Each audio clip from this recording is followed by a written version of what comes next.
본 강의에 앞서서 직류하고 교류의 차이점이 무엇인지를 먼저 한번 살펴보는 시간을 갖도록 하겠습니다.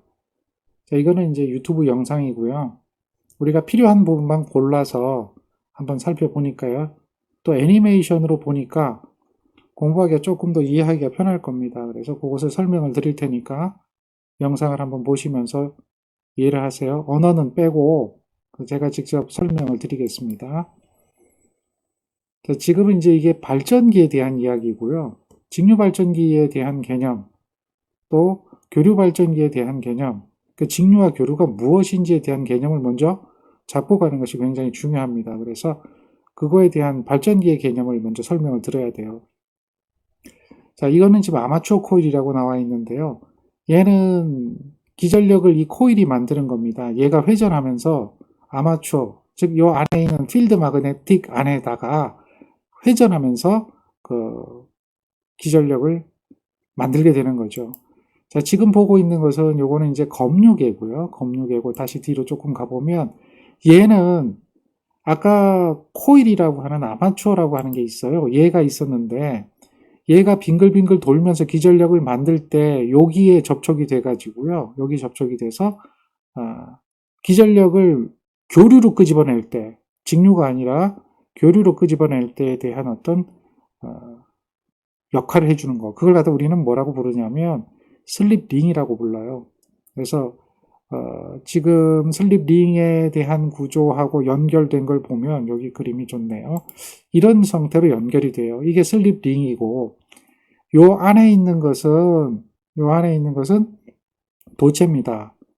아까 얘기했던 아마추어 코일이 되는 거예요. 그 다음에 여기에 있는 N극과 S극이 있는데 사실 지금은 영구자석처럼 표현이 되고 있지만 영구자석을 쓰는 게 아니라 전자석을 씁니다. 그래서 N극과 S극을 만들어줘요.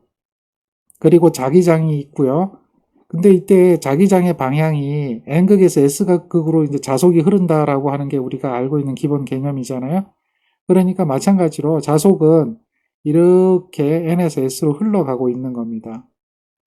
N에서 S로 흘러가고 있을 때 그때에 이 도체가 회전하면서 자속을 끊게 돼요.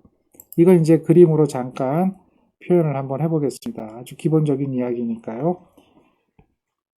이렇게 N극과 S극이 있는 거죠. N극과 S극이 있고 자, 뭐 이런 정도로 만들어져 있다고 봅시다. 그러면 자속이 흘러가는 방향을 보면 자속은 이렇게 흐르는 거죠. 이렇게 자속이 흘러요. N극에서 어디로 간다? S극으로 가겠죠. 이때에 여기에 있는 도체가 아까 있다고 그랬죠? 도체가 여기에 있을 때 회전을 하는 겁니다. 도체가 여기서 회전하는 거죠. 이렇게 반지름 R로 해가지고 조금 전에 그림처럼 이 도체가 이렇게 회전하는 거예요. 반지름 R메타에서 회전하면서 자속을 세교하게 되는 거죠. 기전력을 만든다는 것은 이제 이게 전자유도 법칙이라고 그래요. 전자유도 법칙이라고 그러는데 전자유도 법칙은 뭐냐면 도체가 자속을 쇄교할 때 도체가 어떻게 하죠? 자속을 갖다가 쇄교하는 거예요. 도체와 자속, 쇄교.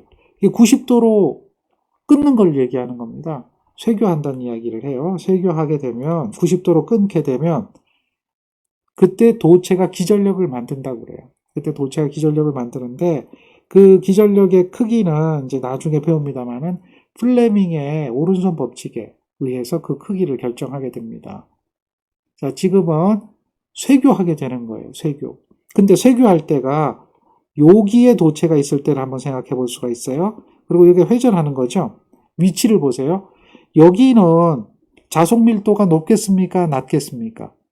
여기는 자속이 거의 없죠. 자속 밀도가 낮은 단계에 있어요. 그리고 자속 밀도가 높은 것은 바로 이 자극의 중심 부분이 되겠죠. 거기에는 자속 밀도가 높아요. 여기서 B라고 하는 이 기호는 우리가 전기에서 자속 밀도라고 하는 기호로 많이 씁니다.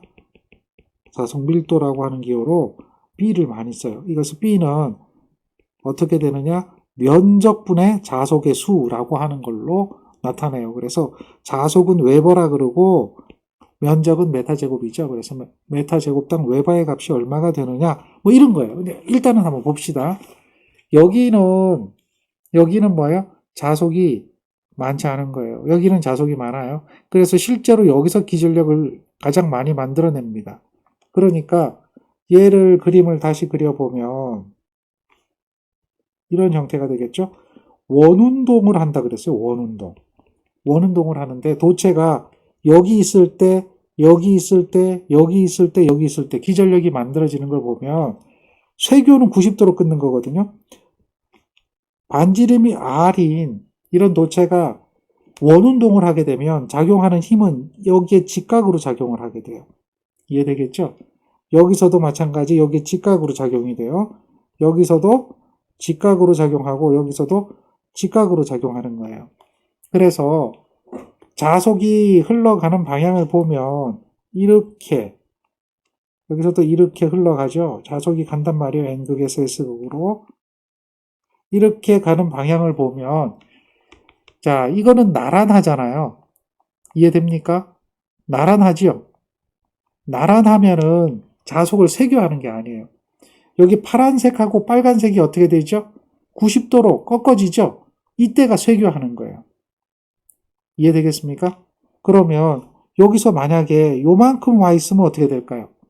이만큼 와 있으면 이것도 간단해요. 90도로 작용하잖아요. 그럼 90도로 작용하면 이 90도의 힘은 벡터가 전에 합성이 된다 그랬죠. 평형사변형의 법칙에 의해서 벡터 합성이 되는데 합성이 되는 것이 이렇게 어떻게 돼요? 나눠볼 수가 있어요. 그러면 두 가지 성분이 나와요. 나란한 성분하고 쇄교하는 성분이 나와요. 이해되겠죠? 그러면 당연히 이 크기나 같을 텐데 그게 나눠지니까 이 쇄교하는 성분의 값이 전체 요때보다는 요때가 제일 크겠죠? 요때는 제로가 되겠죠? 요때는 중간쯤 갈 거 아니에요? 그렇죠? 이해되겠습니까? 쇄교하는 성분이 달라져요. 여기는 쇄교하는 성분이 좀 더 많게 되고요. 여기는 쇄교하는 성분이 점점 작아지겠죠? 이해되겠습니까? 여기서도 90도로 작용할 거고 이게 커질 거고 요거는 작아질 거고 여기서는 90도로 작용할 거고 요게 작아질 거고 요게 커지겠죠? 이해되죠? 쇄교하는 성분이 컸다가 점점 줄어들게 되는 겁니다. 그러다가 요때는 제로가 됐다가 이쪽으로 오면서 다시 어떻게 돼요? 쇄교하는 성분이 커지겠죠? 그게 각도가 있어요. 각도.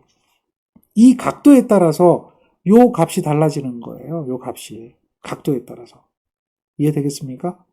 그럼 보세요. 각도에 따라서 달라진다. 각도에 따라서 달라진다. 그럼 요 성분이 무슨 성분이겠냐는 얘기예요. 직각삼각형을 얘기하면 그 성분이 무슨 성분이겠느냐. 요걸 한번 생각해 보세요. 이렇게 보면 각도가 요거죠. 요 나란한 거하고 요 각도죠. 이해되겠죠? 요 각도입니다. 지금 각도가 요 각도나 같죠? 안 보이나요? 요 각도나 같죠? 그러니까 직각삼각형을 이렇게 만들어 보면 요 각도가 되죠. 요게 이제 억각이라 그러죠. 억각이면 요 높이는 억각의 무슨 성분이에요? 사인 성분이죠. 사인 세타 성분이죠. 직각삼각형의 사인 세타 성분에 해당돼요. 사인 세타 성분. 그래서 이것이 사인의 값에 비례해가지고 사인의 값에 비례해서 요 쇄교하는 성분이 커졌다 작아졌다는 거예요. 커졌다 작아졌다. 이게 이해를 해야 돼요. 요런 원리가 요 안에 숨어 있어요. 그래서 여기서 만들어지는 값이 사인의 값에 따라서 변하게 돼요. 사인의 값에 따라서. 이걸 먼저 이해하고 그리고 이 영상을 한번 보게 되는데요. 자, 요게 회전을 할 거란 말이에요. 지금 현재 상태는 가장 기전력을 많이 쇄교하고 있는 상태가 되겠죠. 그것을 요걸 통해서 끄집어내는 겁니다. 요게 뭐냐면 교류로 그대로 끄집어내기 위한 슬립링이라고 하는 그러한 기구 중에 하나입니다. 자, 영상을 한번 보죠. 애니메이션을 한번 살펴봅시다. 자, 여기는 이제 전선이 연결되는 부분이라고 생각해도 되고요. 자, 검유계가 어떻게 연결되는지를 한번 살펴보면 됩니다. 이렇게 검유계가 연결이 될 거예요. 근데 여기를 보세요. 여기 연결이 돼 있죠, 검유계가. 그러면 전류가 어떻게 흐르나 보세요. 교류입니다. 지금 이거는 교류 발전기예요. 자, 자속이 있다는 얘기죠. 마그네틱 플럭스라고 하는 건 자속이에요. 자, 얘가 회전을 합니다. 회전하면 제로가 됐다가 반대 방향이 됐다가 다시 넘어가면서 플러스 방향이 됐다가 이렇게 되겠죠. 계속 회전하게 되는 겁니다. A라는 위치를 보세요. A가 어디로 갔는가? A가 이쪽으로 가 있죠? A가 이쪽으로 오죠? 자, 이게 회전이 계속 되고 있는 상태를 보는 겁니다. 그때 기전력이 어떻게 만들어지는가? 그거를 그림으로 보여줄 겁니다. 잘 보세요. 자속이 있고요. 자속이 있습니다. 자, 그러면 요놈이 회전을 하겠죠? 그러면 A가 이렇게 회전을 하면서 자속을 끊고 지나가다가 요 A 위치가 밑으로 내려오면 반대 방향이 될 거죠? 그러다가 얘가 또 회전하면서 이렇게 들어가면서 뭘 끊어요? 요걸 끊겠죠. N을 끊겠죠. 그래서 여기서 만들어지는 기전력의 방향과 여기서 만들어지는 기전력의 방향은 같겠어요? 다르겠어요? 다르겠죠? 자, 보세요. 회전합니다. A의 위치를 보세요. 자, 요때가 A의 위치가 되고 요 밑으로 내려가면 제로가 되겠죠? A가 이쪽으로 오는 겁니다. 근데 얘는 지금 반만 계속 반복해서 보여주는 거예요. 근데 얘가 뭐야? 요쪽은 항상 같은 방향이 되는 거죠? 자, 기전력을 만들어지는 걸 보세요. 조금 요거 얘기하는 거예요, 요거. A의 위치.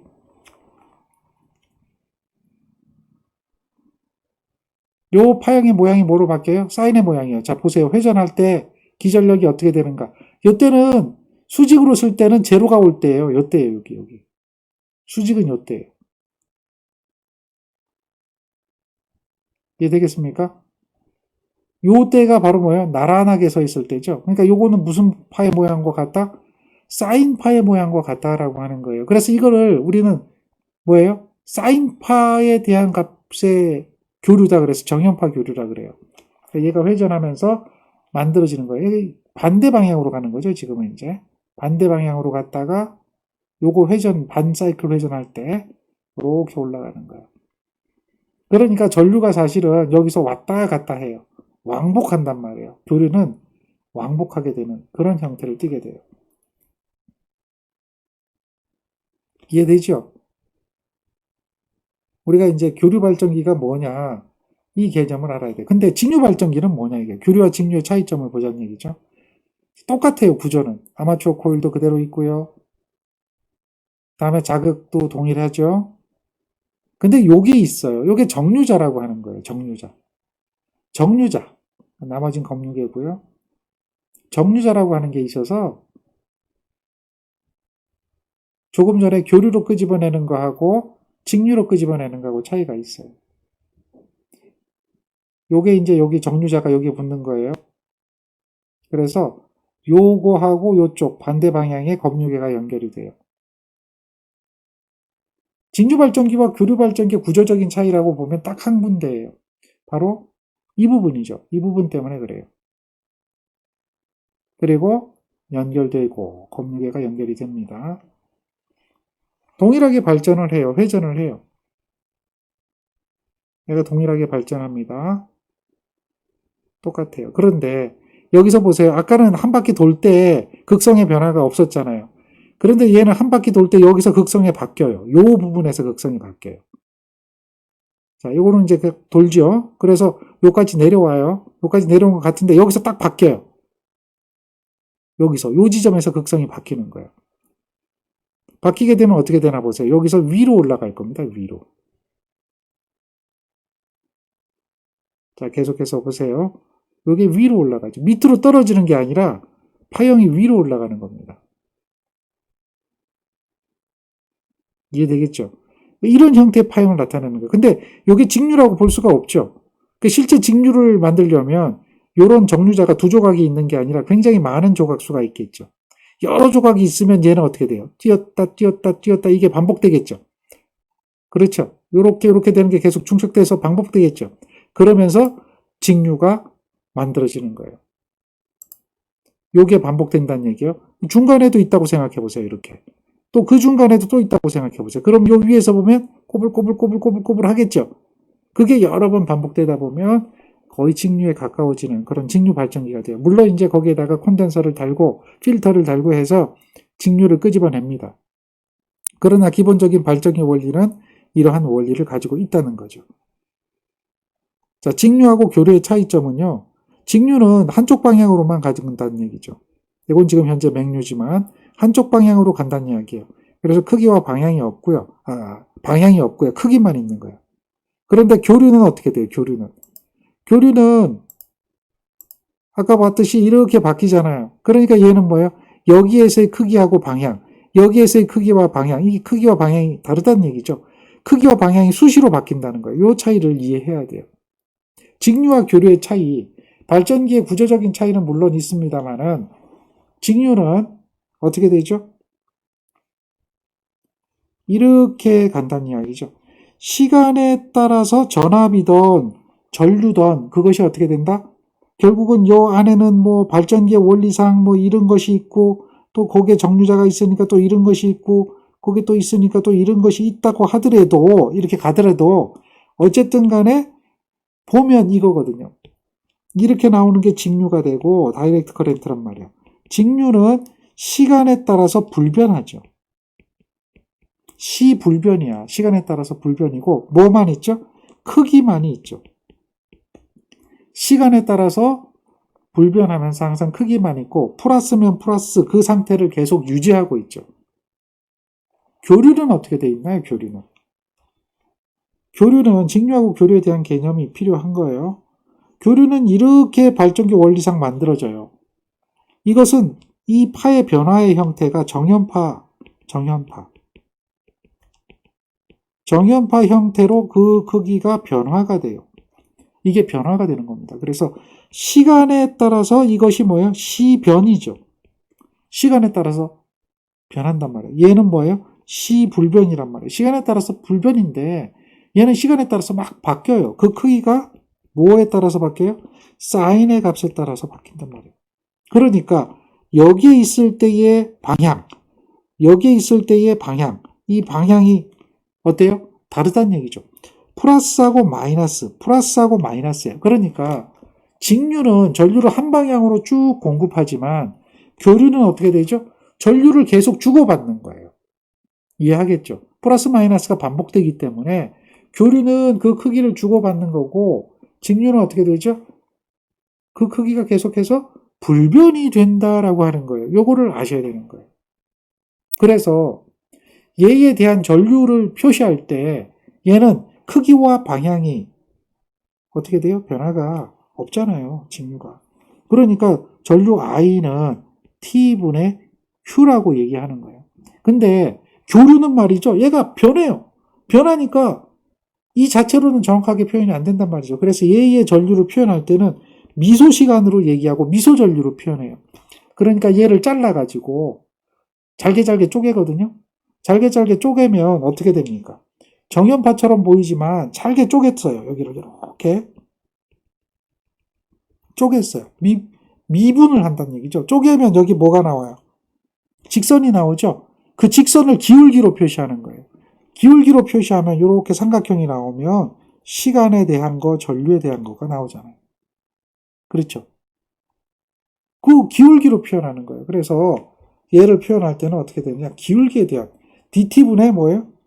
dq, 전하량의 변화다라고 하면 t분의 q가 아니라 dt분의 dq. 이게 미소 전류 di가 된다는 얘기죠. i라는 얘기죠.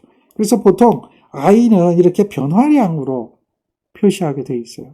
그래서 교류에서의 표현 방법하고 직류에서 표현하는 방법은 조금 달라요. 그래서 교류하고 직류에 대한 개념이 좀 필요해요. 이해되겠죠? 자, 기본적인 교류와 직류의 차이를 알고 가야 됩니다. 교류는 뭐고 직류는 뭐고 이걸 모르고 우리가 이야기하는 것은 상당히 어려운 얘기니까요. 그래서 이것이 교류고 이것이 직류다라고 하는 개념을 정리를 좀 해주세요.